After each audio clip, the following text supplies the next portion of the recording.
Kaya sana lang naman ay maintindihan nyo, kasi para sa inyo naman ginagawa ko. Minsan kami ay gipit din, meron kaming gasto. Kung di makapagbigay ay wag lang magtampo. Sobrang hirap ng lagay, kung sana ay alam nyo lang. Sana ay intindihin nyo din ang nararamdaman. Kamustahin nyo lang kami, ay ayos na yun sa amin. Kaligtasan sana namin inyo din ipanalangin. Yeah, saludo sa lahat ng mga OFW natin dyan. Laban lang, ingat kayo yan lagi. God bless. Haragan. Pwede po pagawa din para sa isang OFW. Hindi lang to para sa isa, kundi para sa lahat.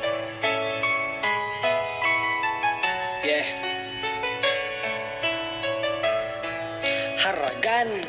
Isa ako sa Pilipino na piniling manayuhan dito sa ibang bansa para lamang matulungan ng aking mga pamilya. Kahit na medyo mahirap, bawal dito ang mapagod. Kailangan magsumika para sa aking pamilya, ay kailangan magtiis. Sinantabi ko ang lungkot at ang aking pagkamis. Bawat pawis ko bayad para to sa kanila. Ayos lang magsakripisyo basta kayo masaya. Kaya sana lang naman ay maintindihan nyo, kasi para sa inyo naman ginagawa ko. Minsan kami ay gipit din, meron kaming gasto. Kung di makapagbigay ay wag lang magtampo. Sobrang hirap ng lagay, kung sana ay alam nyo lang. Sana ay intindihin nyo din ang nararamdaman. Kamustahin nyo lang kami, ay ayos na yun sa amin. Kaligtasan sana namin inyo din ipanalangin.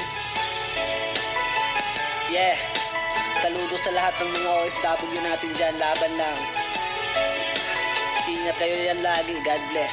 Haragan. Pwede po pagawa din para sa isang OFW. Hindi lang to para sa isa, kundi para sa lahat.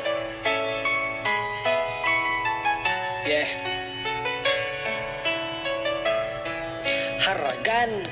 Isa ako sa Pilipino na piniling manayuhan dito sa ibang bansa para lamang matulungan ng aking mga pamilya. Kahit na medyo mahirap, bawal dito ang mapagod. Kailangan magsumika para sa aking pamilya, ay kailangan magtiis. Sinantabi ko ang lungkot at ang aking pagkamis. Bawat pawis ko bayad